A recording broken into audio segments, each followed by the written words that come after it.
muito bom estar contigo mais uma vez. É muito bom ter você conosco para a nossa segunda aula de Ética, Política e Sociedade. O título da aula de hoje é a Formação da Moral Ocidental. Eu sou o professor José Adir, né? Para quem está participando pela primeira vez hoje. Minha formação é em Filosofia, com especialização e mestrado na área de Ética e Filosofia Política. O tema que nós trabalhamos aqui.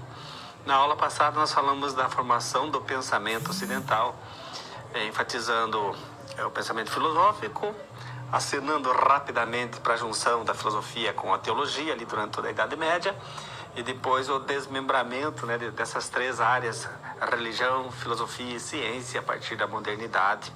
É mais ou menos isso que forma a nossa maneira de compreender o mundo, de explicar o mundo, assim por diante. E hoje nós vamos falar da formação da moral ocidental, lembrando que esses valores que estão presentes no pensamento, de certo modo, também sobrevivem na nossa moralidade, na maneira como nós nos comportamos diante do mundo, né? Como nós tomamos as nossas decisões, os nossos sonhos, nossos projetos, ambições e tudo mais. A sociedade muitas vezes coloca um padrão, né, entre aspas, e nós também temos alguma coisa nossa que a gente questiona, que a gente traz às vezes até de hereditário, de berço, de contexto e assim por diante. Então vamos contextualizar a nossa aula fazendo alguns questionamentos. Se a ética só se estabelece por meio dos relacionamentos, ou seja, a ética ela é a área que vai trafegar entre os relacionamentos. Se tiver relacionamento, pode ter ética ou não. Se ela está presente onde há relacionamento, nós podemos dizer que o Robinson Crusoe, que é aquele personagem fictício, né? Acho que é do século XVII, não está sujeito à ética, ele está imune à ética.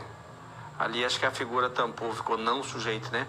Ele não está sujeito à ética, ele está acima, ele está imune à ética, porque ele não se relaciona com ninguém, ele está sozinho, ficou mais de 20 anos sozinho numa ilha. Nesse momento que ele está sozinho, ele não estaria sujeito à ética? Como seria o mundo sem ética, sem moral? E ética e moral é a mesma coisa? E direcionando toda a nossa reflexão, a situação geradora de aprendizagem, de onde surgem os nossos valores. Nós vivemos no Brasil muitas crises, o mundo vive muitas crises, é normal viver crise, né? Mas entre as crises todas que o Brasil passa, que é crise política, crise financeira, crise tributária, né? Uma série de crises, eu acho que talvez esteja permeando todas elas algo que é comum, que seja uma crise ética. Talvez a crise ética é o pano de fundo de todas as outras crises que nós temos. Ou está presente, ou está influenciando de algum modo. O modo como nós nos posicionamos, né, diante da vida no Brasil e no mundo, mas mais especificamente no Brasil. A nossa mentalidade diante das coisas, né, pode estar fazendo fundo para essas crises que nós temos. E nós temos essa preocupação com a ética, por quê? Porque você pode se tornar um excelente profissional, queremos muito isso, que você se torne um excelente profissional. Mas ao mesmo tempo que você precisa buscar ser um excelente profissional, precisaria também, ou até antes, buscar ser uma pessoa boa, uma pessoa do bem, um homem, uma mulher do bem, comprometido com o bem. Isso é básico para se tornar um bom profissional, e às vezes até mesmo que não seja tão bom profissional, mas sendo de fato uma boa pessoa, talvez as portas se abram para você, porque todo mundo quer uma pessoa boa junto da sua equipe, da sua empresa e assim por diante. E eu trago para fazer referência a isso, né, para fortalecer um pouco esse pensamento, um acontecimento que passou na TV, no programa que o Roberto Justus apresentava, que é o Aprendiz. Roberto Justus é uma pessoa de sucesso na área, né, empresarial. E talvez a gente pense assim, para ele o sucesso é a qualquer custo. E dá a entender que não. Vamos ao quadro. Então, sinalizando que a maior crise brasileira possivelmente seja a crise ética, e a frase do Roberto Justo é: ser arrojado, agressivo, competidor é permitido, mas jamais sem ética. Você pode falhar em tudo, mas, olha lá, em negrito, não falhe na ética. É melhor ficar vermelho por um minuto do que amarelo para o resto da vida. Então, Roberto Justo, por mais que seja um homem de sucesso, ele tem essa preocupação com a ética. E é isso que nós gostaríamos de deixar muito claro. Independente da área que você vá atuar, você tem que ter, assim como a base de tudo isso, esse comprometimento com a ética.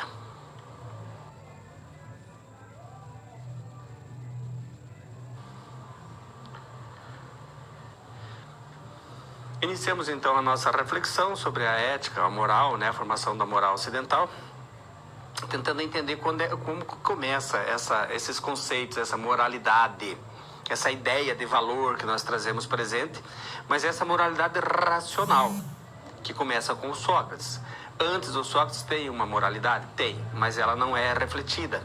Ela é apresentada por meio dos mitos como se fosse modelos, né? Então os mitos não têm uma reflexão ética, mas apresentam modelos éticos a serem seguidos, que são modelos virtuosos, que são os heróis. Então eu já falei na aula passada que o ideal cobiçado pela juventude, pelas pessoas de modo geral, naquela época dos mitos, era o heroísmo, e aí os poetas mitológicos apresentam essas figuras, né, que serviram de modelo, de padrão por muito tempo, milhares de anos possivelmente. E aí quando chegamos nos sofistas, sim, os sofistas são os primeiros a refletir sobre ética. Por que eu estou dizendo isso? Porque você pode encontrar às vezes livros, eu já encontrei livros e apostilas que vão dizer que a ética começa com Sócrates. A ética não começa com Sócrates. O que começa com Sócrates é a ética racional. A reflexão ética começa com os sofistas, mas os sofistas não têm uma ética racional, nós já vamos falar disso, eles são relativistas, né? Então o Sócrates sim traz uma ética racional. Vamos ao quadro que eu acho que fica mais claro para você entender. Então os sofistas, eles foram mal vistos, a palavra sofista significa sábios, né? Que eram eles mesmos, que assim se denominavam, e ficaram vistos negativamente, você lembra disso? Por causa do relativismo. E esse relativismo tem reflexo em duas áreas, na ciência e na moral. Na ciência, quando nega a verdade, e na moral, quando nega o bem. Então eles vão dizer que não existe bem em si, ou bem absoluto. Essa ideia de absoluto, ela não agrada muito a filosofia. Nada que for absoluto, assim, precisa ser sempre questionado, né? Mas enfim, vamos colocar aqui que não existe bem absoluto, o bem é relativo, o bem é um acordo. O impacto disso pode ser, por exemplo, a ética do crime organizado, porque ela estaria muito bem legitimada de acordo com essa visão dos sofistas. O bem é um acordo, o crime organizado prevalece a lei do mais forte ou a lei da arma, e nós fizemos um acordo que isso é bom, que isso deve prevalecer, que isso é ético, e o acordo feito, né, deve ser cumprido. Então esse aspecto é ruim. Esse aspecto aqui embaixo de buscar a felicidade é bom. Então vou colocar aqui um mais, né, positivo. Mas o modo como se alcança a felicidade, de acordo com os sofistas, não é bom. Volta a ser negativo, que é o desfrute de uma vida de prazer, poder e riqueza, que nós tentamos mostrar aqui nessa imagem, né? A riqueza em si não é ruim, não é essa a questão. O prazer não é ruim, ter poder não é ruim. A única coisa é que isso por si só não garante a felicidade. E quem percebeu isso foi o Sócrates. Porque tem gente que tem essa condição, né, de viver uma vida de prazer, poder e riqueza, e talvez aquele pessoal que foi vítima da maldição dos 27 anos, né, aqueles atores, cantores, né, Kurt Cobain, Amy Winehouse, Janis Joplin, Jimi Hendrix e tantos outros, né, eles podem muito bem mostrar isso, a vida de prazer, poder e riqueza, mas vazia, infeliz, ou chegar ao ponto do suicídio. Então, o Sócrates vai defender o racionalismo ético, por isso a ética racional está começando com ele, e o racionalismo ético significa isso que está escrito aqui embaixo. Quem conhece o bem, necessariamente faz o bem, só vai fazer o mal de acordo com o pensamento do Sócrates, aquele que desconhece, aquele que ignora o bem. Ou seja, traduzindo isso em palavras mais simples, o bem é o conhecimento e o mal é a ignorância. Talvez por isso, talvez em função disso se torne até mais claro para nós aquela frase que eu comecei a aula passada falando que eu tenho uma birra dela, porque me parece que ela é mal traduzida, né? Porque o homem autoconheça-se. Por isso que o Sócrates está falando, é preciso que a gente se conheça. Por quê? Porque o conhecimento é o bem, a ignorância é o mal. Se você não sabe até que ponto você pode ir, por exemplo, numa rodovia, então você desconhece, você pode ir acima do que é permitido, ou pode ficar abaixo do que é permitido, quando poderia, de repente, até render mais a tua viagem, assim por diante, né? Então, o bem é o conhecimento e o mal é a ignorância. Não são todos que concordam com essa visão, e na Bíblia aparece, na carta aos Romanos, capítulo 7, aparece uma frase de Paulo que diz assim: por que faço o mal que não quero e não faço o bem que eu quero? Perceba que ele está se contrapondo ao que está dizendo Sócrates. E o Aristóteles, de certo modo, também vai dizer que para você fazer o bem, além de conhecer o bem, ele não está dizendo que não precisa conhecer, ele está dizendo que é preciso conhecer, mas além de conhecer, você tem que ter uma força, uma firmeza para efetivar esse bem que você conhece. Essa força é chamada de virtude. Vamos ao quadro, então. O que é a virtude para o Aristóteles? A virtude para o Aristóteles está aqui embaixo, nessa imagem. A virtude pode ser traduzida a partir do latim, como o virtus é autodomínio, ou seja, força, autocontrole, né? E no grego é arete, significa excelência. Então, a excelência é cumprir com o papel que nos cabe do melhor modo possível. E a força é a força justamente para o cumprimento desse papel. O Aristóteles dirá que a virtude é a justa medida. Alguns lugares vão traduzir isso como meio termo, que talvez não seja uma tradução muito adequada. No grego, o termo era mesotes. Então, é a justa medida entre o excesso, ter muito, e a falta, ter menos. Não é um hábito, um costume, mas pode ser adquirido pelo hábito. O hábito é a nossa segunda natureza. O que é a segunda natureza? Nós nascemos com uma personalidade, com um tipo, com um caráter, né? Mais acanhado, mais assanhado, mais nervoso, mais calmo, assim por diante. E podemos trabalhar isso através do hábito, da repetição e assim por diante. Então, a virtude não é um hábito. E ali embaixo está escrito: a virtude não é mera... Pode voltar o slide lá, fazendo favor? Lá, a virtude não é mera disposição de caráter, mas o modo como trabalhamos o nosso caráter. Por que não é mera disposição de caráter? Porque a virtude tem a ver com a força, né? A força para controlar a si mesmo. Então, digamos que uma pessoa que não tem tendência para o alcoolismo, ela não precisa se esforçar para deixar de beber, porque ela não tem essa tendência. Então, você vai dizer, ela é virtuosa, ela não bebe. Mas não é que não bebe, ela não gosta, não sofre ao deixar de beber, digamos assim.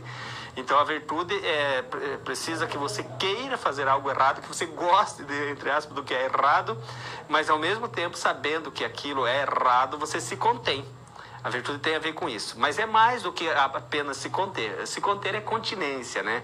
E a virtude é mais do que isso, porque a pessoa que é virtuosa, além de se conter, ela sente satisfação em se conter. E o continente, aquele que só se contém, às vezes ele lastima por ter de se conter.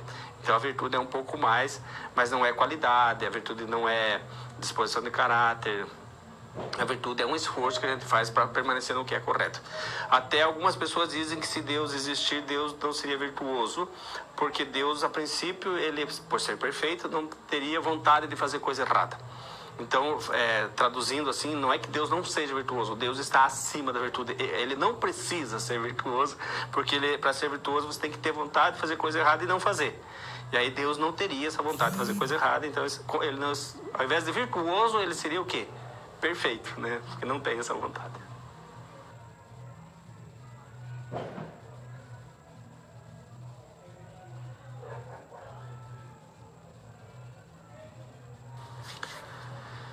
Quando a filosofia e o cristianismo se encontraram em Roma, conforme já falamos na aula passada, o cristianismo aderiu algumas visões éticas, principalmente de Platão e de Aristóteles. O Sócrates não escreveu nada, já dissemos isso, né? Então a gente conhece ele pelo Platão. Mas acrescentou mais algumas coisas. Então os gregos tinham algumas virtudes, várias virtudes, mas 4 eram as mais importantes: a justiça, prudência, coragem e temperança. E a mais importante de todas era a justiça. E aí os cristãos vão acrescentar mais 3, né, bastante conhecida: fé, esperança e caridade. E aí se tornam as 7 virtudes teologais, se não me engano. As 3 bíblicas e as 4 virtudes, as que cardeais. Então, mas aí vai acentuar a caridade. Então, permanece a virtude com acréscimo, traz a ideia do dever. O cristianismo apresenta a ideia do dever. E talvez uma das grandes inovações do cristianismo é trazer também a ideia de intenção. Para os gregos, você fez errado, se quis ou não quis fazer, não tem nenhuma importância, né? Fez errado, vai pagar. O Édipo rei é o emblema disso, né? O Édipo foi condenado a matar o pai e casar com a mãe, era o destino dele. Sempre quis fugir do destino, quanto mais fugia, mais realizava o destino. Nunca teve a intenção de fazer aquilo, ele tinha a intenção de evitar aquilo. Mas acabou fazendo, porque para os gregos ninguém foge do destino, e aí ele é penalizado. Fosse na nossa realidade, ia falar assim, mas ele não quis, não tem intenção, não tem culpa, né, entre aspas. Então vamos ao quadro para conhecer as características da ética cristã. Primeiro é uma ética baseada na figura de Deus, né, Deus que tudo vê, Deus que recompensa, Deus que castiga, assim por diante. Ela é teocêntrica e leva em conta primeiro a intenção, que os gregos não levavam, como eu já disse, mantém as virtudes, mas acrescenta mais algumas delas, e estabelece uma ética normativa. Como que mantém a virtude e estabelece a ética normativa? A virtude, ela precisa de esclarecimento. Por quê? Porque ela é a justa medida entre dois extremos. E tem um momento que você não sabe até onde você pode ir. Imagine que fosse permitido você dirigir com 0,6 miligramas de álcool por litro de sangue. Quanto é 0,6? É uma latinha? É meia latinha? É uma garrafa? É uma dose? Não, se você não sabe, você não tem o esclarecimento, você não sabe até onde ir. Então, o cristianismo, nesse momento aqui, quando as pessoas não têm estudo, a Idade das Trevas, as escolas estavam fechadas, né? Por 305 anos as escolas ficaram fechadas na Europa. Então, estabelece normas, como a gente faz com criança, né? Isso você pode, isso você não pode, e muitas vezes não adianta explicar, porque não vai entender, só apenas proíbe, né? E instaura também a subjetividade, passa a levar em conta o sujeito, a individualidade. Lembra daquela parte onde Jesus, antes de ensinar o Pai Nosso, diz, né, não façais como os pagãos, acho que é, como os fariseus, não sei, que vão nas praças e gostam de rezar em voz alta para se aparecer. Ele falou, não, vocês fecha a porta do quarto, entra dentro do quarto e reza em silêncio lá, que o vosso Pai vai ouvir. Então ele está enfatizando a subjetividade. Deus ouve a pessoa. E pauta-se na ideia do dever, que o cristão precisaria ter um dever, um temor para com Deus, né? É bem visto, é bem conceituado aquele que teme, né? Temente a Deus e que cumpre com o seu dever. Então são 5 ideias que o cristianismo vai trazer para o campo da ética. O problema é que essa ideia do dever vai ser criticada pelos modernos, ali pelo século XVII, porque eles entendem que o dever é uma imposição externa. E aí eles acreditam que isso não te torne ético, de certo modo. Então os modernos vão fazer uma crítica nessa ética baseada na fé. Vamos ao quadro. A igreja pretendia, baseada na fé, que na aula passada nós falamos que era o paradigma da racionalidade durante a Idade Média, pretendia fazer 2 grandes coisas, entre outras, né? Mas era explicar o mundo, que explicar é matéria do quê? Explicar é a matéria da ciência. Então, a igreja dava pitaco, digamos assim, em termos de ciência, e fazer um mundo melhor. Fazer um mundo melhor é matéria de quem? Da ética, se for individual, e da política, se for bem coletivo. Então, a igreja pretendia fazer isso. O que aconteceu? Os modernos entendem que isso não aconteceu. Porque em termos de ciência ficou comprovado que aquela visão cosmológica geocêntrica, terra plana, aquilo lá estava errado. E aí os modernos vão tentar fazer isso com a razão. Aliás, antes disso, no campo da ética, da política não deu certo. Maquiavel mostrou que a política não é oriunda da vontade de Deus. E no campo da ética nós vamos falar aqui de 3 filósofos agora modernos que vão contribuir para emancipar a ética. E aí os modernos pretendem pegar esse projeto aqui, que era baseado na fé, e concretizá-lo, mas não mais baseado na fé, baseado na razão. Explicar o mundo e fazer um mundo melhor. Isso os modernos. Quando chegamos nos contemporâneos, eles vão entender que os modernos não fizeram isso. Por que os modernos não fizeram isso? Como é que dá para dizer que os modernos não fizeram? A razão, o estudo, a pesquisa, a análise, as descobertas, tudo que o homem foi fazendo no começo do século XX, usou isso para o mal, de certo modo. As 2 grandes guerras, né, principalmente a Segunda Grande Guerra, se investindo em enriquecimento do urânio, campos de concentração, tecnologias para matar em massa, né? As transmissões, as ondas de rádio, telefone, essas coisas todas, né, para comunicação, para matar mais pessoas, de certo modo. O avião, né, O avião é excelente, mas usava para matar, para jogar bomba, enfim. Então, os contemporâneos vão criticar os modernos do mesmo modo que os modernos criticaram os medievais. A fé não deu conta de fazer o mundo melhor? A razão também não estava ou não está dando conta, né? Como que nós podemos nos conduzir para fazer um mundo melhor? Aí falei no finalzinho da aula passada que o paradigma da racionalidade na idade contemporânea passa a ser a linguagem, que é o entendimento, o acordo, o consenso, não tomar decisões sozinha. A ética do Kant chegou a ser criticada porque dizem que ela é monológica, não dialoga com o diferente. É muito importante dialogar com o diferente. Não estou dizendo que tem que aceitar o que o diferente está falando, não é essa a questão. Tem de ouvir o outro, né? Principalmente quando é um diferente que é próximo da gente, tipo parentes, familiares e assim por diante. Então aqui nesse momento a ética começa a ser questionada. Quem vai fazer esse primeiro questionamento é um filósofo holandês. Ele só nasceu na Holanda, a mãe foi grávida de Portugal para a Holanda, às vezes ele aparece como filósofo português, que é o Baruch Spinoza. Nós já vamos falar dele.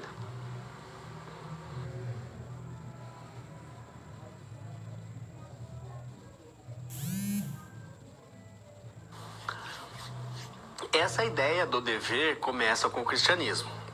E ela é muito visível, digamos assim, nos mandamentos, por meio dos mandamentos. O mandamento é um dever. Está, entre aspas, te obrigando, né, a fazer o que está determinado ali, as tábuas da lei, como dizia Moisés, né?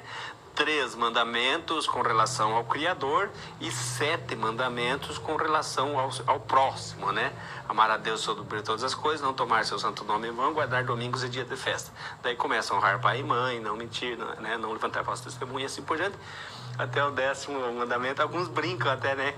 Que para as mulheres tem 9, porque tem não cobiçar a mulher do próximo, daí naquele tempo era válido para os homens, para as mulheres teria 9. Mas enfim, é claro, os mandamentos são 10 mandamentos para todos. E aí, os modernos vão fazer uma crítica a esse mandamento que vem de fora. E o Spinoza, filósofo holandês, nascido em 1632, morreu cedo, morreu com 44 anos, o nome dele é Baruch. E Baruch em hebraico significa abençoado. E quando ele morreu, colocaram no túmulo dele uma plaquinha dizendo que ele era um filósofo amaldiçoado, maldito. E ele ficou esquecido por quase 100 anos, porque ele dizia que Deus está em tudo. Tudo é Deus. A natureza toda é Deus. O que parece algo bonito, na verdade, é uma heresia chamada de panteísmo. E aí ele diz que ele faz a separação entre ética e moral. É o Spinoza que faz isso. Ele diz que para você ser ético, você tem que agir com liberdade. Ou seja, você tem que fazer porque tem consciência, porque você quer aquilo que você está fazendo e não porque alguém está determinando. Se alguém determina, seja o Estado, né, seja o direito, seja a igreja, seja a sociedade, seja a família, seja, não sei, o cônjuge, né, ou seja quem for, o pai e a mãe, então nesse momento você não é ético, você está fazendo o que é correto, você é moral. A moral permite que você siga os costumes, a ética não. A ética exige que você tenha uma adesão ao bem por si. Então vamos ao quadro, olha lá, os modernos confiam muito na razão, nós já vimos o racionalismo do Descartes e também confiam na experiência, o empirismo do John Locke, né? Falamos disso na aula passada, e acho que dá para alcançar a verdade por métodos distintos. Um vai se valer do método da matemática, dedutivo, e os empiristas o método da física, indutivo. Os modernos são antropocêntricos, não são como os medievais, teocêntricos, antropos é o homem, né, em grego, e fazem uma distinção entre ética e moral, que quem faz essa distinção é o Spinoza, que está aqui embaixo, Baruch Spinoza. Às vezes o nome dele aparece com E na frente e no lugar do Z no final aparece com S também, não tem problema nenhum. A ética pressupõe, diz o Spinoza, pressupõe liberdade. Não se restringe ao cumprimento de normas. Quem cumpre normas, volto a dizer, pode até ser moral, mas não é ético. A ética é sempre quando a pessoa tem um comprometimento com o bem. Então aqui com o Spinoza começou um conflito entre liberdade e determinismo. Quando o determinismo é a lei. Quando você segue a lei, tem algo de errado? A princípio não tem nada de errado, inclusive a gente é obrigado a seguir a lei. Mas se você não tem essa convicção da necessidade da lei, então a lei estaria te oprimindo, vai dizer o Spinoza. E aí entra nessa briga, ele ficou esquecido por muito tempo, aí vai entrar nessa briga o Rousseau e o Kant, que nós vamos falar mais tarde. Olha lá, voltando então ao quadro, os modernos separam fé e razão, ali a partir de Tomás de Aquino, depois Galileu Galilei, vão fazer essa separação entre fé e razão, e vão passar a buscar a origem do conhecimento e também a origem do erro, que os gregos não buscavam a origem do erro, porque para eles era interessante buscar só a origem do conhecimento. Eles não achavam que o homem pudesse errar, né, caso ele tivesse acesso ao conhecimento. Os modernos não, porque a modernidade começa com uma atitude de ceticismo. As teorias científicas que prevaleceram por mais de 1000 anos, ali por volta de 1500, todas elas estão se demonstrando ineficazes, né, inoperantes e precisam ser trocadas. E aí os modernos vão dizer que o erro tanto pode afetar a ciência, prova disso foram as descobertas, né, que mostrou que os antigos estavam errados, mas também pode afetar o erro, afetar a moralidade. Quando é que o erro afeta a moralidade? Quando nós agimos por preconceito, quando somos caluniosos, difamadores, corruptos. Tem tantas, né, ocasiões que o erro afeta, talvez a traição, né? Preocupam-se com a aplicabilidade do conhecimento. Essa é uma característica dos modernos também. O que é a aplicabilidade do conhecimento? O conhecimento passa a ser valorizado pelos modernos, principalmente por Francis Bacon, um empirista inglês, nascido em 1561. Ele diz que saber é poder. Esse é o lema dele.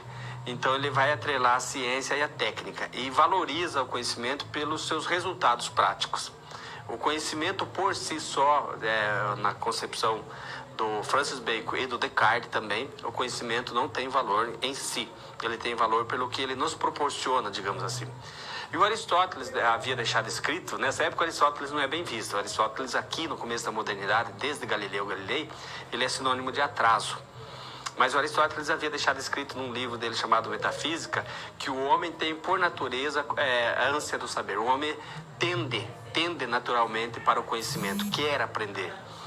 E o conhecimento, por mais que ele não, a princípio pareça que não vai nos dar nada de prático, né, nenhum resultado, não é útil para nada, não serve para nada, ele por si só, ele já é, digamos assim, já é valioso na nossa vida.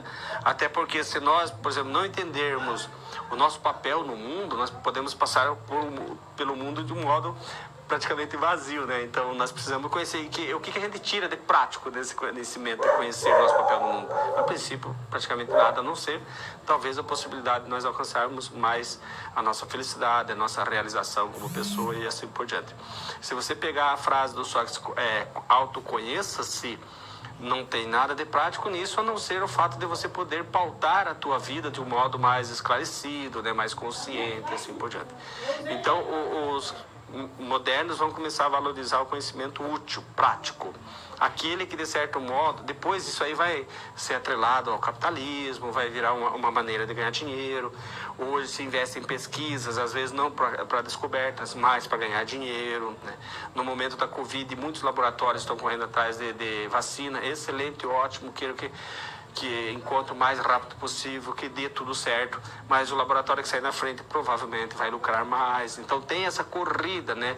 E esse não é o papel do conhecimento. O conhecimento deve ser valorizado por si só, embora ele possa ter uma aplicabilidade prática também. E outra coisa, que o conhecimento não pode ser vendido de certo modo, né? E quando a gente valoriza o conhecimento pelo que ele nos proporciona de prático, é como se nós estivéssemos então vendendo dinheiro, vendendo conhecimento. Seria quase como uma espécie de mercenário, como faziam os sofistas, né? Os primeiros que cobraram para ensinar.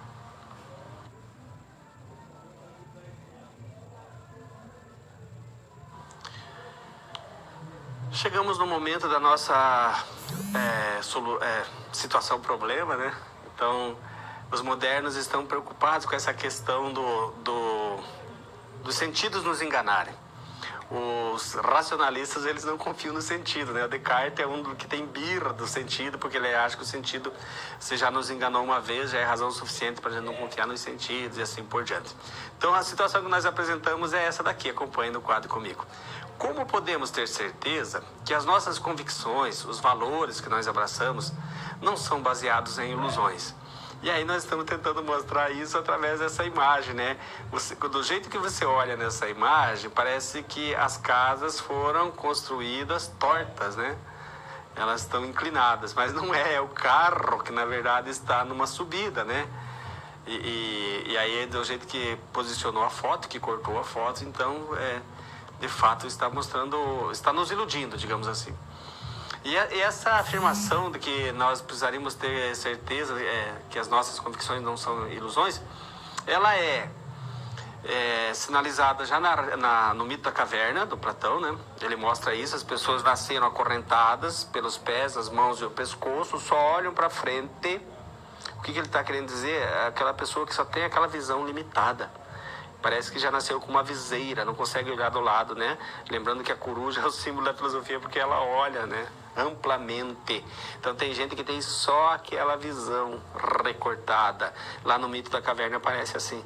E como eles só olham o fundo da caverna, então a realidade para eles são as sombras. Não existe nada além das sombras. E as pessoas que passam no fundo da caverna e conversam, dá eco. No fundo, da frente da caverna da eco, lá na parede, né? E aí eles acham que as sombras estão conversando. Então, isso é tão, assim, já embutido na cabeça deles, né? Que daí eles não conseguem perceber que são sombras. E como é que eles escapam disso? O prisioneiro se liberta e vai lá fora da caverna e lá ele vê o mundo real. A Matrix, o filme Matrix, segundo alguns estudiosos, é uma versão moderna do mito da caverna, porque a Matrix trabalha, né, um programa de computador que é inserido no nosso cérebro e joga uma realidade virtual no nosso cérebro, e dizem aí os estudiosos que o nosso cérebro não distingue o que é virtual do que é real, não distingue o que nós pensamos do que é realidade. Se você pensar coisas ruins, o cérebro já começa a sofrer e o corpo começa a sofrer junto e assim por diante. Então ele acha que aquilo que está acontecendo só em pensamento está acontecendo de verdade e não tem como perceber isso, né? Por quê? Porque o cérebro está preso dentro de um programa de computador. Então, as nossas ilusões com relação às nossas certezas podem ser exemplificadas por esses dois modelos, digamos assim. E o que são essas ilusões com relação às nossas certezas? Os nossos valores. A sociedade coloca valores na nossa cabeça e muitas vezes nós não percebemos. São valores, às vezes, culturais, né? Às vezes são valores monetários, inclusive, sentimentais, enfim, uma série de valores que nós abraçamos e achamos que tem de ser assim, é natural, todo mundo é assim, e talvez não seja bem verdade. Olha lá o que diz a problematização. A sociedade escolhe alguns valores e eles nos são transmitidos desde que nós nascemos, né? Por isso que fala que a educação é formação, é pôr a gente dentro dessa forma que a sociedade já criou. Temos consciência de quais são esses valores que nos são transmitidos? Como na aula passada, que falava da família patriarcal, pode ser um valor transmitido. Existe algum valor social que se choca com os nossos valores individuais? Aqui é uma resposta bastante subjetiva, né? Você, pessoalmente, tem algum valor social? Aquele valor que é criado pela sociedade e que você de repente não vê valor, mas que é quase que obrigado, né, a abraçar esse valor. Então, como é que a gente pode ter consciência disso? É mais ou menos a situação, tenta imaginar, eu não sei se isso é possível. Imagine uma pessoa dentro de uma garrafa e você pede para ela ler o rótulo da garrafa que está por fora. A pessoa dentro da garrafa, ela não consegue perceber que ela está dentro da garrafa. E aí não consegue ler o rótulo.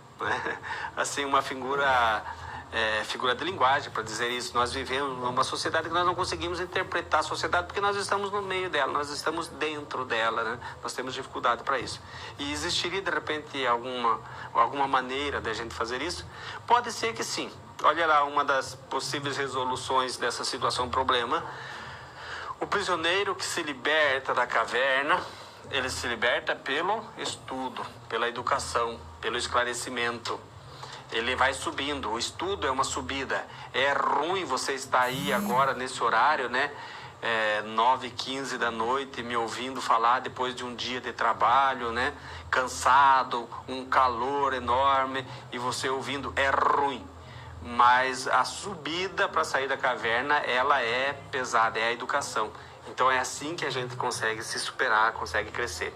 E a outra alternativa poderia ser a dialética lá do Sócrates, né? Enfim, de outros tantos, mas principalmente do Sócrates, que pode contribuir para a nossa libertação das ilusões. Vamos lembrar que a dialética do Sócrates é um momento do questionamento, né? Então, questionar tudo, até o que é mais óbvio, como diz o Paulo Sérgio Giraldelli, né, o professor de filosofia do Estado de São Paulo, ele diz que o papel da filosofia é desbanalizar o banal, né? O banal é aquilo que é comum, né? Então, ela vai desbanalizar o banal, vai ver o banal com outro olhar. A dialética seria isso. No primeiro momento, nós vamos questionar tudo. Até aqueles valores que se fala, isso é valor em qualquer lugar, em qualquer pessoa. Então nós vamos questionar por que é valor. E aí sim, depois vem a maiêutica, que é o momento que nós vamos reformular esses conceitos.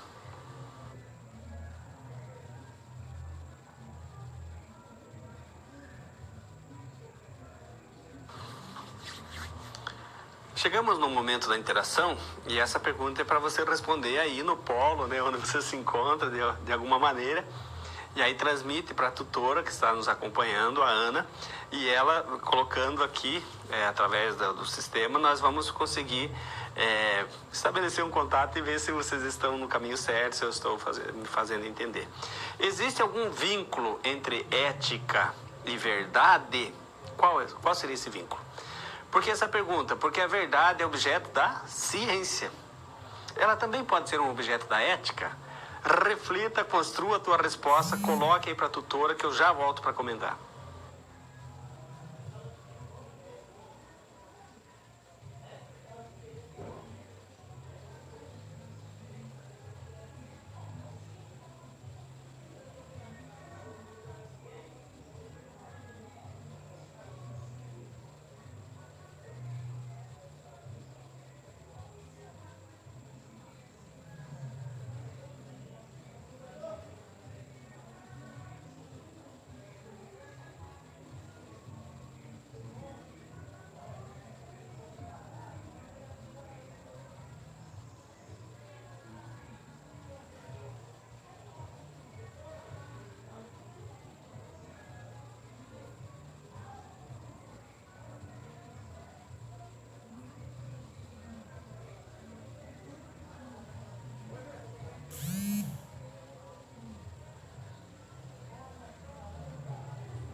Tentei contato com a tutora, não consegui, mas se tiver alguma coisa, ela colocando aqui, eu já volto para comentar. Se você estiver respondendo, continua a tua resposta, eu não quero te atrapalhar. Eu só vou aproveitar, porque a gente tem 5 minutinhos e só falta 2 já para terminar o nosso tempo, né? Qual seria o vínculo entre a ética e a verdade? Primeiro que a falsidade, ela não pode se sustentar por si. Por que ela não pode se sustentar por si? Porque a falsidade é a mentira, né? Então, se você mente, você autoriza todo mundo a mentir, ou só você pode mentir? E se você estabelece a mentira como sendo algo, vamos dizer, corriqueiro, normal, você jamais vai poder confiar nas pessoas. Então o mundo por si só já fica um mundo difícil, não tem como honrar palavra, uma série de coisas. O outro fato daí está mais no âmbito do direito. Imagina um tribunal do júri, quando vai julgar um réu, ele tem que partir do quê? Se aquilo que está sendo apresentado é fato. E se é fato, é verdadeiro. Se não é fato, não é verdadeiro. Então, nesse momento, a verdade, daí talvez não tanto no campo da ética, mas mais no campo da moral e principalmente do direito, né? A verdade, ela está intimamente ligada a isso. Só que a moral, o direito e a ética, elas mantêm, vamos dizer assim, uma esfera comum entre elas, né? Que é a busca do bem. O direito é a positivação da lei, da ideia do bem, assim por diante, é uma tentativa de positivação. Os mais diversos países, cada um tem as suas leis, umas diferentes das outras, então eles vão positivar a lei, o bem, no modo deles, na compreensão deles. Mas então a verdade tem também um reflexo dentro da ética, porque nós devemos buscar sempre a verdade, e a verdade é quando aquilo que está sendo apresentado se pauta em fatos, né? Como diz os advogados, contra fatos não há argumentos, né? Embora a realidade possa ser interpretada, mas aí a verdade deve prevalecer sempre. Então tem sim uma influência muito grande na ciência, com toda certeza, a ciência busca a verdade, mas tem também um reflexo dentro da ética.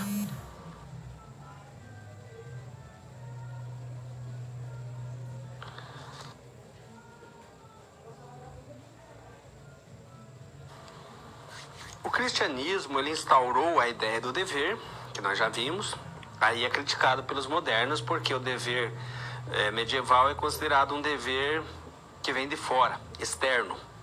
E quando o dever vem de fora, a gente fica heterônomo, né? A palavra hétero, no grego, é outro, diferente. Então, um outro nos diz o que nós devemos fazer. Nomos, nomia, é lei. Heteronomia, a norma, a lei, nos é ditada por outro, que pode ser uma pessoa, mas pode ser uma instituição, né? Pode ser a sociedade, e pode ser a Bíblia, inclusive, né? O Kant vai falar disso, né? A Bíblia é ruim? Jamais, nem é essa a questão, de modo algum. Mas quando você faz as coisas porque você não tem convicção, por exemplo, eu ajudo o próximo porque eu quero ganhar o céu, vai dizer o Kant, isso não é, por mais que seja assim uma coisa louvável ajudar o próximo, mas você não está pensando no próximo, está pensando na recompensa que você vai ter por ajudar o próximo, e para o Kant isso não é recomendável. Então ficou aquela briga, né, ali nos modernos, né, apresentada pelo Spinoza. Nós somos éticos quando nós cumprimos o que a lei manda, ou nós somos apenas morais? O Spinoza vai dizer que nós somos apenas moral. Existe um choque, né, entre a lei e a liberdade. Para você ser ético, você tem que agir por liberdade. E aí, 80 anos, quase 100 anos esquecido, o livro dele, Ética Demonstrada à Maneira dos Geômetras, foi proibido, entrou para o Index.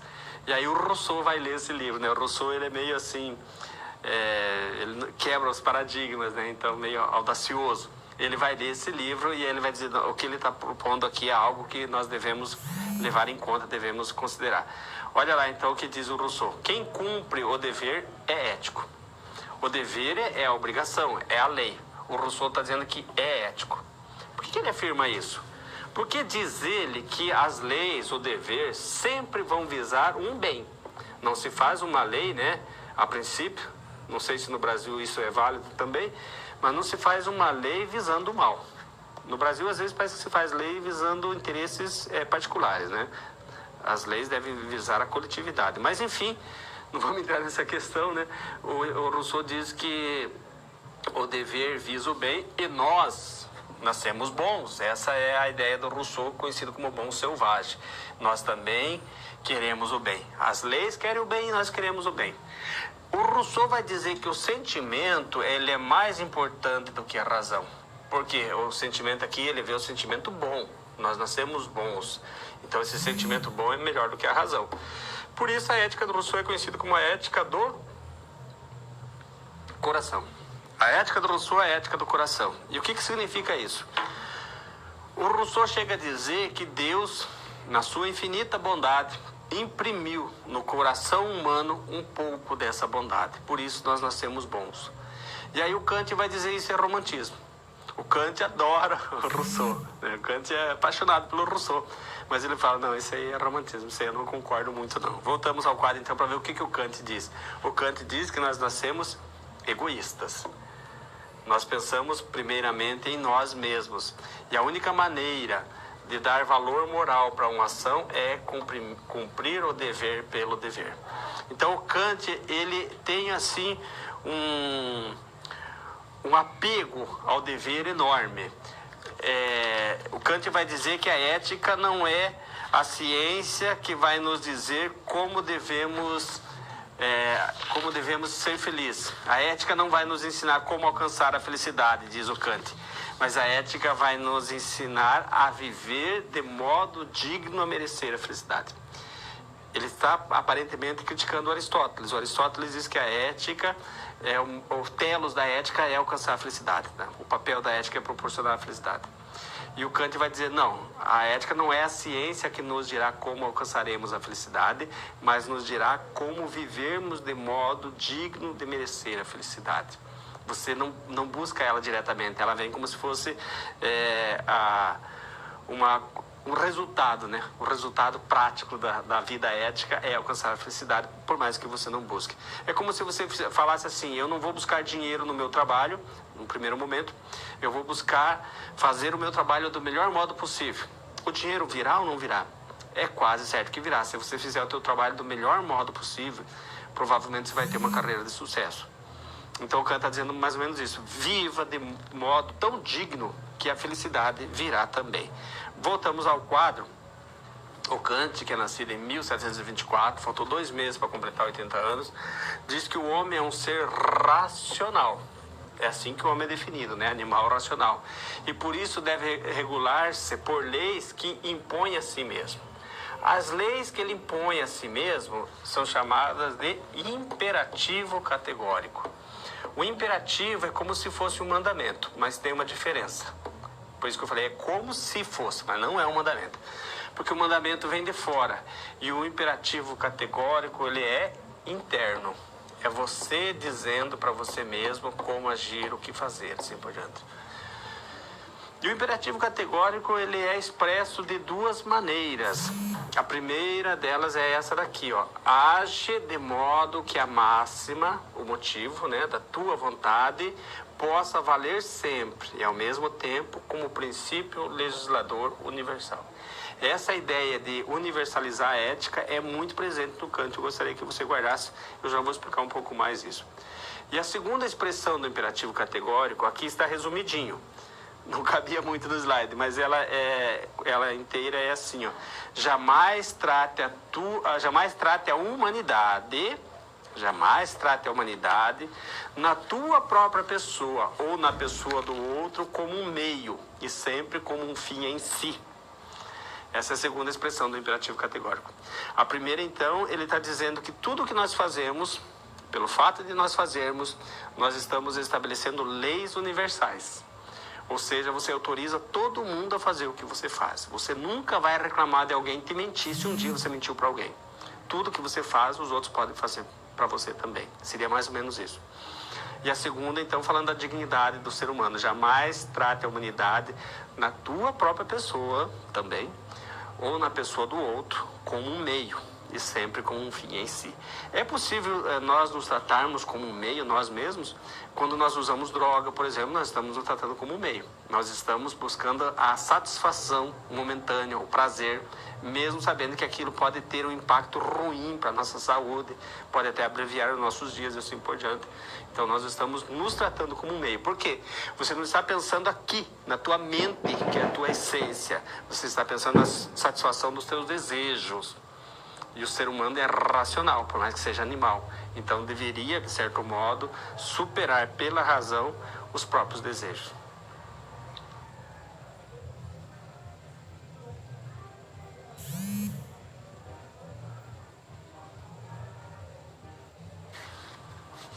Essa ideia de individualidade, subjetividade, que começa na Idade Média, ela ganha uma outra conotação na Idade Moderna, a partir do Descartes e a partir dos justnaturalistas.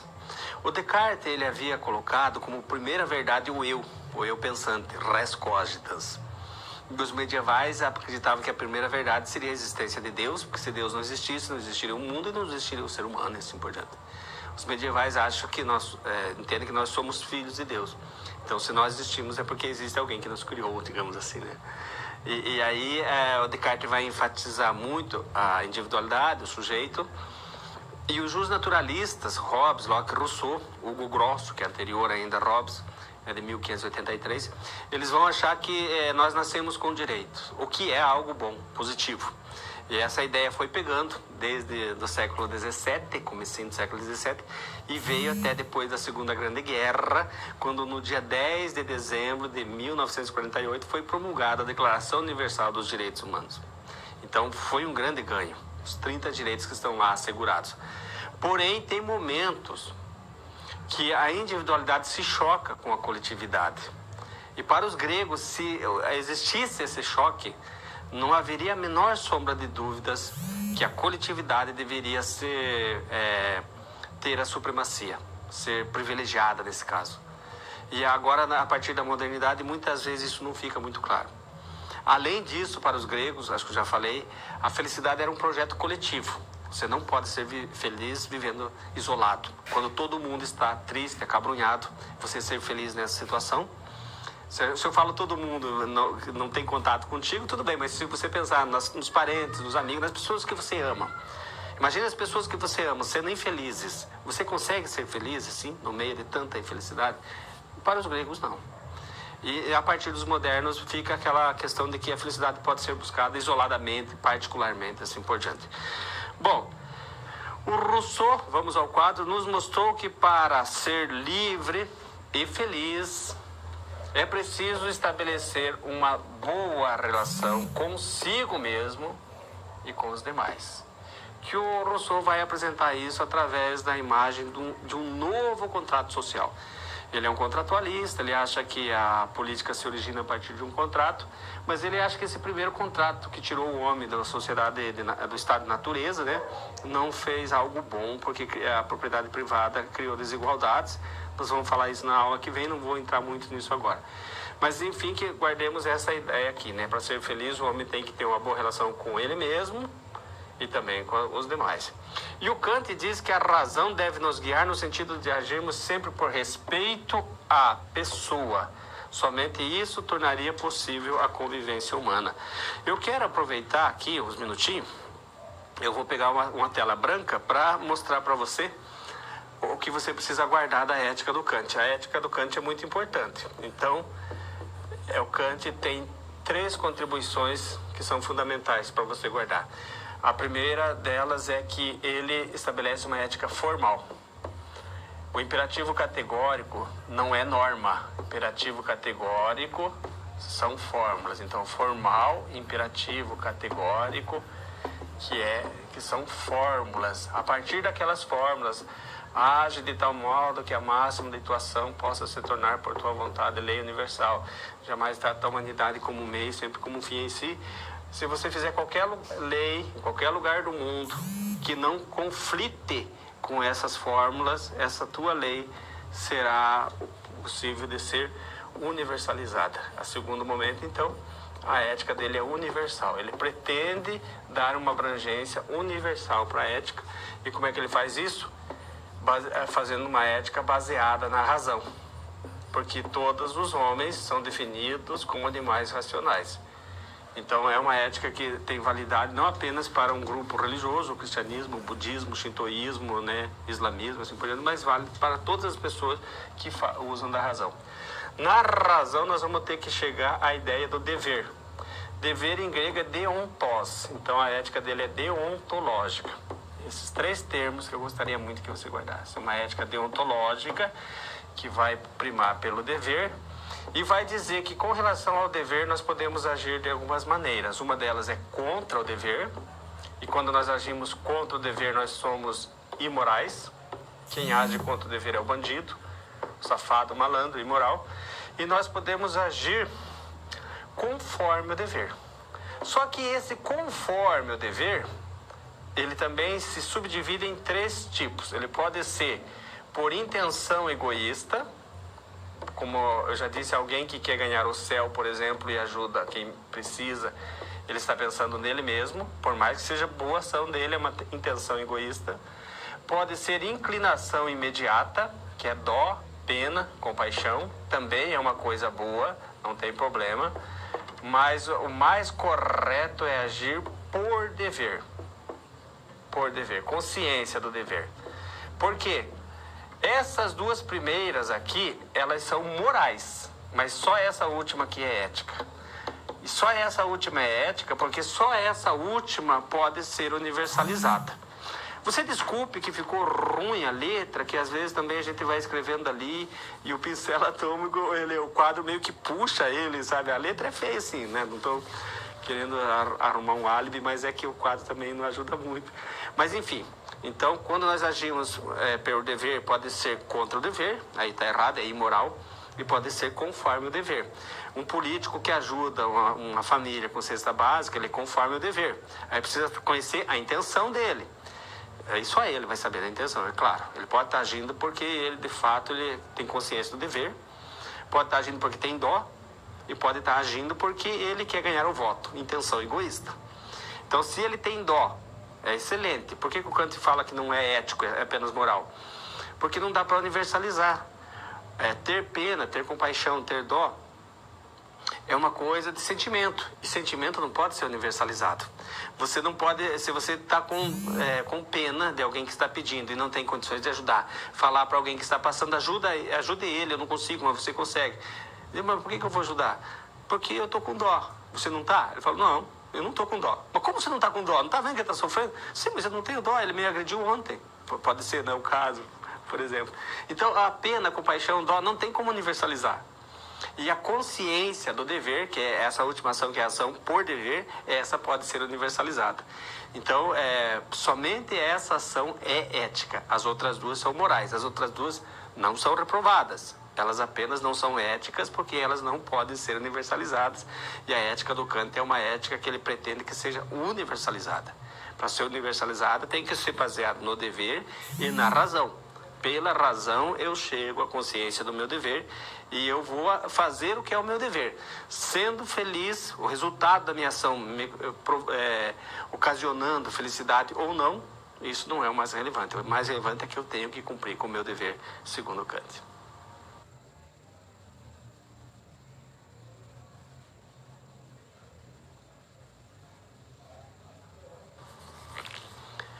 O tema agora é a moral na modernidade. Mas o Kant é um moderno, e nós estamos falando dele até agora. Então, nós devemos entender esse termo modernidade aqui na sua raiz etimológica no latim. Moderno no latim, modens, é a mesma origem da palavra moda, inclusive, significa atual. Então, quando nós falamos a moral na modernidade, nós estamos dizendo a moral atual. Porque os filósofos modernos, eles terminam lá pelo século XVIII, né? A história moderna, ela começa com a queda de Constantinopla em 1453 e termina com a Revolução Francesa em 1789. Então, nós não estamos falando desse período, nós estamos falando de um período mais recente, porque nós vamos falar agora do Hegel, do Nietzsche e do Sartre. O Hegel é nascido em 1770 e o Sartre faleceu em 1980. Então, nós estamos ali com 210 anos, né? É um período mais próximo. Então, eles seriam filósofos contemporâneos. Vamos conhecer um pouquinho do pensamento do Hegel? O Hegel é um pastor protestante, que viveu na época do Napoleão Bonaparte, inclusive conheceu Napoleão pessoalmente, só de vista, né? Que ele passou pela Alemanha, o Hegel é alemão, é um professor universitário e pastor. A grande contribuição dele é enfatizar que a moral é uma construção. Ela é uma construção histórica, cultural. Ela é ligada ao contexto. Ele não enfatiza o que o Kant enfatizou, a universalização da ética. Ele está enfatizando a construção histórica. Nós somos fruto do meio onde nós vivemos. Eu já vou falar um pouco mais dele. O Nietzsche tem uma ética conhecida como voluntarista. Voluntas no latim é vontade, né?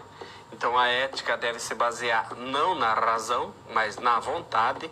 E por isso a ética dele também é conhecida como irracionalista.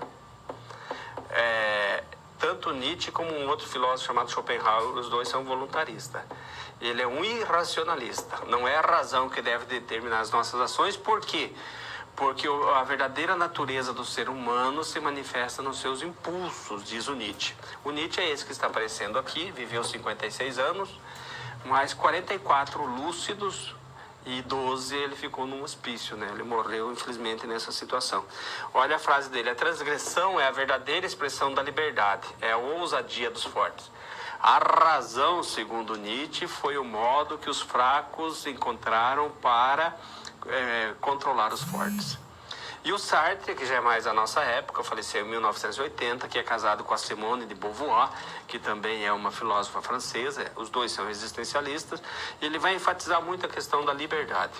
A liberdade é a escolha incondicional que o próprio homem faz do seu ser e do seu mundo. Somos nós que escolhemos isso.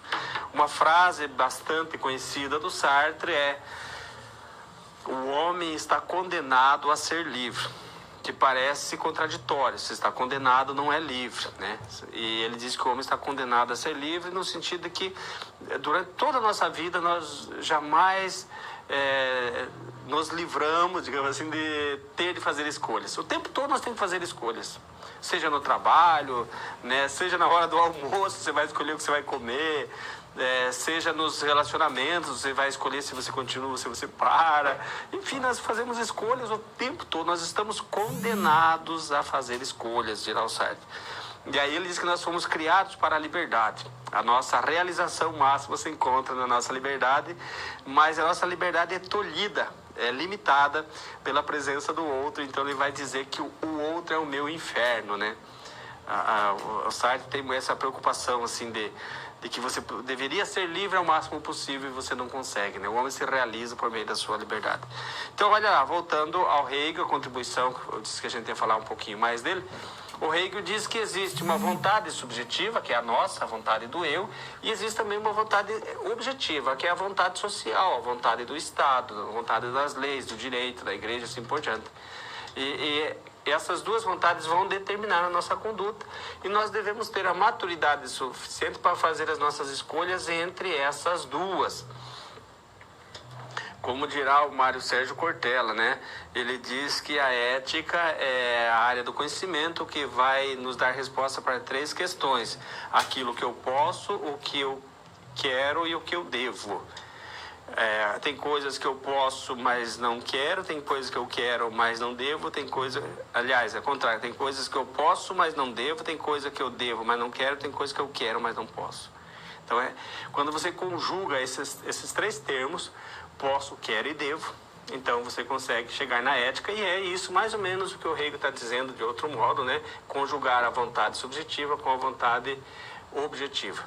O Nietzsche vai criticar a moral racionalista e diz que a moral cristã é a moral de rebanho, e critica o Sócrates, critica o Kant, critica todos os que se basearam na razão. Ele vai vai enfatizar, não vou falar da razão, então fica meio estranho, mas ele valoriza o pensamento dos sofistas. O Nietzsche é um dos poucos que valoriza os sofistas. Ele mostra que em muitos momentos é importante questionarmos os valores impostos. Isso aqui é interessante. Nisso aqui talvez ele tenha contribuído bem com a gente, né? Questionar os valores impostos. Ele não percebeu, de fato, isso era o que o Sócrates fazia, né? E o Sartre vai dizer que somos definidos por nossas escolhas. E mesmo quando estamos sob o poder de forças externas, isso resulta de uma decisão livre. O que ele quer dizer com isso, né? Mesmo quando nós estamos sob o poder de forças externas, tipo política, né? Uma política totalitária, uma política absolutista, né? A igreja foi absolutista na Idade Média. Ele está dizendo que quando nós estamos sob esse tipo de situação, isso resulta de uma escolha livre. Em que sentido resulta de uma escolha livre? Porque nós podemos nos rebelar, nós podemos nos revoltar. Os gregos valorizavam a híbris. O que é híbris? A híbris é essa ousadia, essa audácia, é ser desmedido, né? Não ter mesura, né? Você extrapola, digamos assim. Então você tem que manifestar a tua fúria, né? A Ilíada começa justamente com a fúria de Aquiles, né? Quando ele se revolta.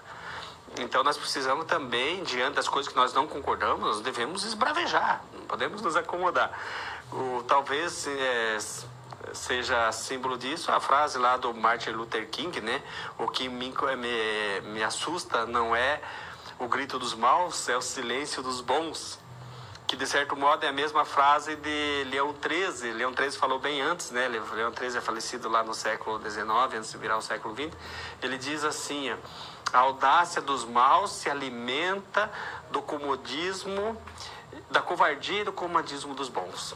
É a mesma frase, né? A audácia dos maus se alimenta do comodismo e da covardia dos bons.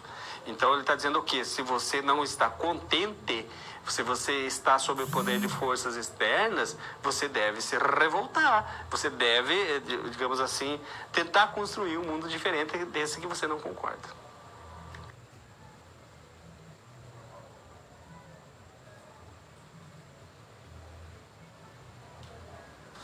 Chegamos na situação problema que o nosso livro nos apresenta, e é uma situação problema que eu achei muito bonita, talvez uma das mais bonitas do livro, porque ela é baseada em um fato real, né? Nessa época agora acho que parou um pouquinho, ou não está noticiando tanto, mas essa época de refugiados, né? Que teve um momento aí que os refugiados estavam por todo lado, né? Tentando fugir daqueles conflitos, principalmente no mundo árabe. Então teve um casal de noivos na Turquia. Se você ler a situação, você vai lembrar do que eu estou falando. E ao invés de dar a festa para os convidados, para os parentes, para os amigos, que é quase o sonho de todo casal, né? Eles resolveram dar alimento, um banquete, para 4.000 curdos. Os curdos é uma raça, é um povo que não tem território. Ainda existe isso no mundo, né? Gente que não tem país, que vive perambulando. Os curdos já foram massacrados pelo Saddam Hussein, foi uma das acusações do George Bush, né? Para atacar o Saddam Hussein, que ele estava exterminando os curdos. E aí, então, os curdos, eles vivem perambulando por ali. Esse casal de noivos, então, resolveu, não vamos dar a festa para os nossos amigos, nós vamos dar um banquete para os curdos. Então, a situação problema pede a seguinte proposta. A humanidade tem competência suficiente para sanar os males do mundo? Para terminar, para aniquilar com os males do mundo? Nós somos capazes de fazer isso? Perceba bem que aqui nós temos duas respostas, ou sim ou não. Se você falar sim, a humanidade tem competência para sanar os males do mundo, aí então fica outra pergunta, e por que não faz isso? Por que nós permitimos isso? Nós conseguimos sair fora do nosso planeta, nós temos muita tecnologia. A Covid veio para mostrar também que nós somos resilientes e nós encontramos saída para tudo. A gente vai se adaptando. Mas para acabar com a fome nós não conseguimos? Será que as futuras gerações não vão nos olhar com muito maus olhos pelo que nós deixamos de fazer? Não pelo que nós fazemos, pelo que nós deixamos de fazer, né? Talvez você fale assim, mas isso não é um problema meu, se tem gente morrendo de fome. Salvo engano, a cada 11 segundos morre uma criança de fome pelo mundo. Morre 25.000 pessoas de fome por dia. Por dia. A Covid mostrou que nós somos solidários. Mas por que nós não somos solidários para acabar com a fome? Então, a erradicação do mal tem a ver com isso. É o que nós estamos estudando aqui. O homem é bom, o homem é mau por natureza. Se nós temos condições, se nós temos conhecimento, se nós temos competência para fazer isso, por que nós não fazemos? Aquilo que dizia o Martin Luther King, né? O grito dos maus, né, ecoa mais sobre o silêncio dos bons. Então vamos problematizar essa situação com alguns questionamentos. Por que existem tantos refugiados no mundo enorme, grande, terras abundantes, né? Nós temos 150 milhões de quilômetros de terra no nosso planeta. Nosso planeta todo tem 510 milhões de quilômetros quadrados. Mas 360 é oceano. Nós temos 150 milhões de quilômetros. O Brasil tem 8 milhões e 555 mil. 522, acho que é. Então nós temos tanta terra e tem gente que não tem onde viver, né? Por que existe refugiado no mundo tão extenso? Quais motivos podem levar uma pessoa a decidir compartilhar seu banquete de casamento apenas com refugiados? Que marcas de moralidade e da ética são encontradas nessa reportagem? Nessa reportagem, você acha que estaria mais presente a ética do Rousseau ou a ética do Kant? O Rousseau fala que o sentimento deve ter primazia sobre a razão. O sentimento de bondade, é claro.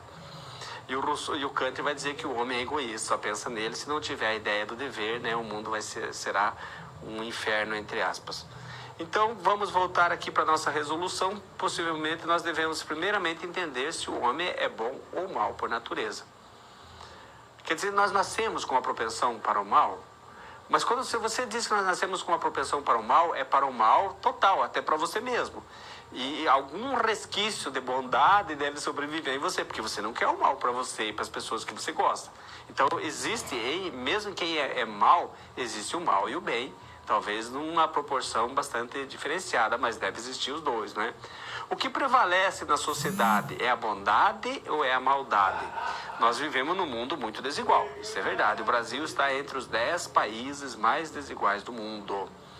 As 62 pessoas, não é por cento, as 62 pessoas mais ricas do mundo, segundo alguns estudos, têm metade da riqueza do nosso planeta. Então, a última frase ali diz, mesmo quem não se considera mal, parece fazer pouco para combater o mal. Ou seja, nós somos permissivos. Nós cruzamos os nossos braços e talvez aqui, daí, nesse momento, o Kant tenha razão. Nós somos egoístas. A partir do momento que a Covid chega perto, todo mundo vai se mobilizar. A partir do momento que um terremoto atinge, todo mundo se mobiliza. Um tsunami, todo mundo se mobiliza. E a fome? A fome está distante, não chegou ainda. Só se mobiliza se um dia chegar, né? Então parece que nesse momento aqui nós estamos dando razão para o Kant.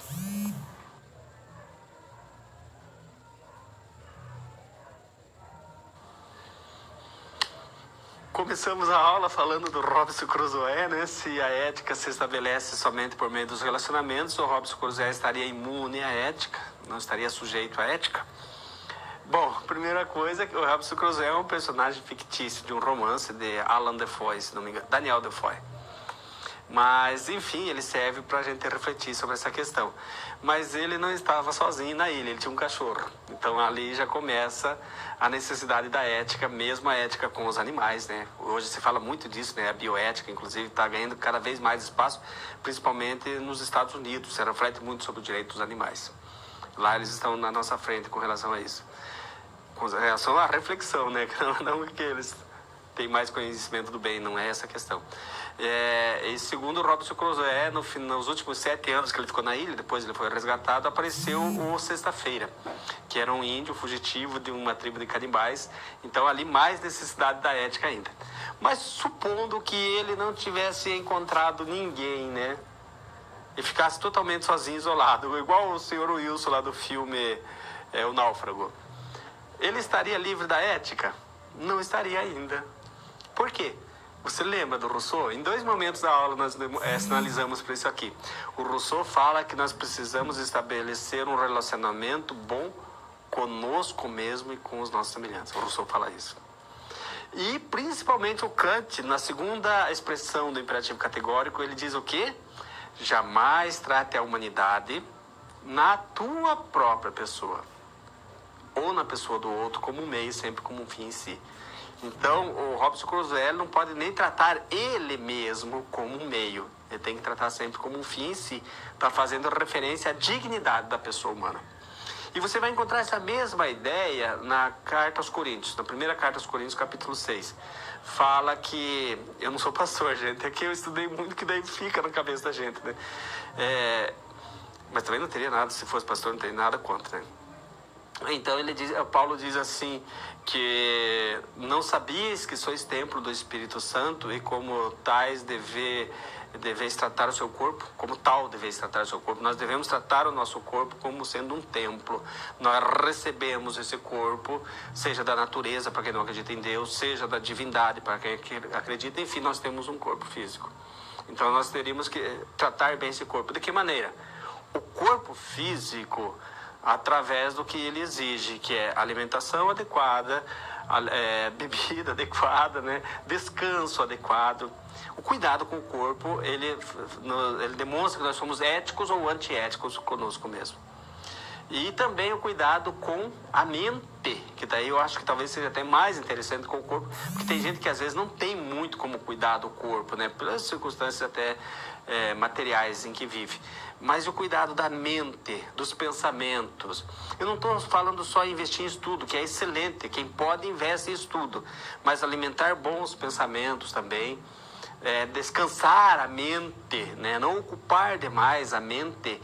Nós vivemos numa sociedade que não se tem mais lugar para o que os gregos valorizavam muito, ócio.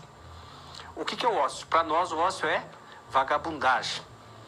Tem um sociólogo italiano, Domenico Di Masi, que ele criou a ideia do ócio criativo. Você sabe o que significa escola? A palavra escola no grego significa lugar do ócio. Escola é lugar do ócio. Mas o que é o ócio? O ócio, para essa visão capitalista, materialista que nós temos, é ficar sem fazer nada e perder tempo. E aí colocar na nossa cabeça, tempo é dinheiro. Tempo não é dinheiro, tempo é vida.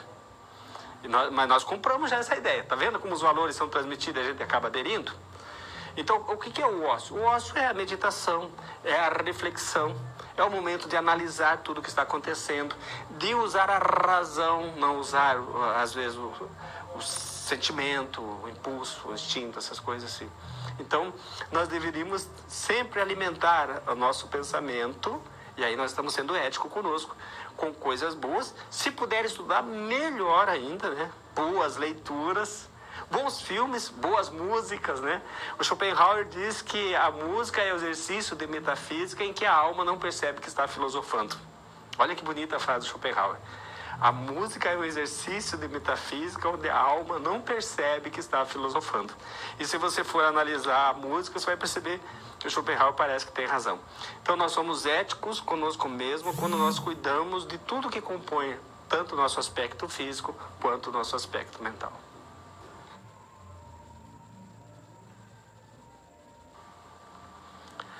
Recapitulando o que nós vimos na aula de hoje, então o tema da aula é a formação da moral ocidental.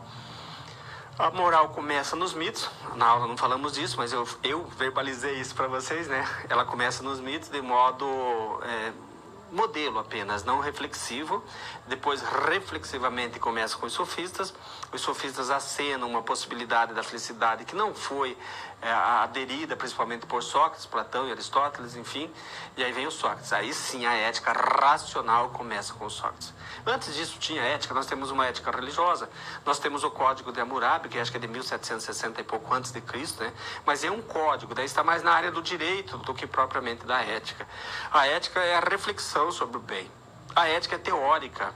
A ética tem o comprometimento com o bem, mas não é com o bem particular, é com o conceito de bem, é com o bem em geral, né? E aí então vem o Aristóteles, que é fundamental, vem o tempo do cristianismo, 1000 anos daquela ética cristã, que segundo alguns modernos ela deixava você meio que submisso àquela mentalidade, né? E aí vem os modernos então e tentam separar ética e moral. Quais seriam os autores mais importantes para você assim conhecer mesmo? Aristóteles e Kant. Esses dois são muito importantes, né? E possivelmente deva ter bastante questões sobre ele no banco de prova.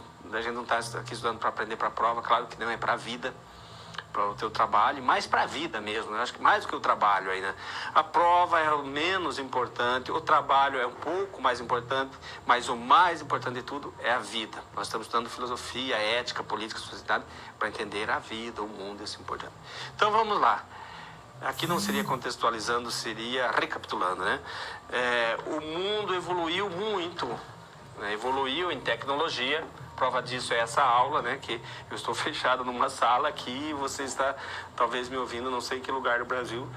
Então nós evoluímos em tecnologia, comunicação. Na área médica, graças a Deus, excelente, né? Nossa expectativa de vida aumentou muito e vem aumentando cada vez mais. Acho que nunca tivemos tantas pessoas centenárias no planeta, né? Mas será que a evolução ética vem na mesma proporção, vem acontecendo, vem ocorrendo do mesmo jeito? Será que hoje em dia nós somos mais solidários? Nós somos mais honestos do que antigamente? Nós somos justos, acolhedores? A hospitalidade era uma virtude para os gregos. Para nós, a hospitalidade hoje não. Você não precisa hospedar ninguém. Tem hotel, vai lá, fica na pousada, né? E por fim, se é papel da educação buscar colaborar para um mundo melhor. Alguém poderá dizer, professor, a tua aula está mais parecendo uma pregação de um pastor, mas a ética é isso. A ética trata da questão do bem, de um mundo bom, para nós particularmente e para aqueles que estão ao nosso redor, né? E aí, quando é no âmbito macro, daí entendiam os gregos que aí já era a tarefa da política. Mas hoje nós temos a bioética também, que nem falamos disso, né? Mas será que hoje nós somos eticamente mais evoluídos? Você lembra algum tempo atrás que as pessoas diziam assim, no tempo do meu avô, do meu pai, ou os mais antigos, assim, no meu tempo eu não precisava escrever, valia o fio do bigode, né? E hoje a gente diz assim, nem escrevendo não vale mais, né? Vai, entra na justiça e vê o que você faz. Então, será que nós estamos evoluindo na ética ou não? Eu acho que nós estamos evoluindo muito. Nós tivemos um mundo com escravidão, né? Hoje nós não temos mais isso, mas nós temos um sistema talvez que ainda é muito injusto. Tão injusto quanto a escravidão? Não tanto quanto a escravidão, mas ainda é injusto. E precisa melhorar muito isso. Então nós precisamos cada vez mais termos consciência de que eticamente nós podemos fazer um mundo melhor. Refugiados, pessoas passando fome, a cada 11 segundos uma criança morrendo de fome. Então, como é que a gente pode contribuir? Talvez mudar o mundo nós não vamos. Mas se nós, pessoalmente, tivermos essa adesão, esse comprometimento com o que é correto, e não as pessoas que convivem conosco sabem que não vamos fazer coisa errada e não gostamos que faça, então provavelmente você já vai estar fazendo a tua parte, vai te contribuindo. E se todos tivessem essa mentalidade, o mundo seria diferente, né? Mas nós somos, de fato, como diz o Kant, em alguns momentos nós somos um pouco egoístas, infelizmente. O que é preciso reconhecer, como diz o Sócrates, nós precisamos nos conhecermos sempre e melhorarmos cada vez mais. Então essa foi a nossa segunda aula de Ética, Política e Sociedade. Semana que vem nós vamos para a terceira aula falar de política. E eu espero você, tá bom? Até lá.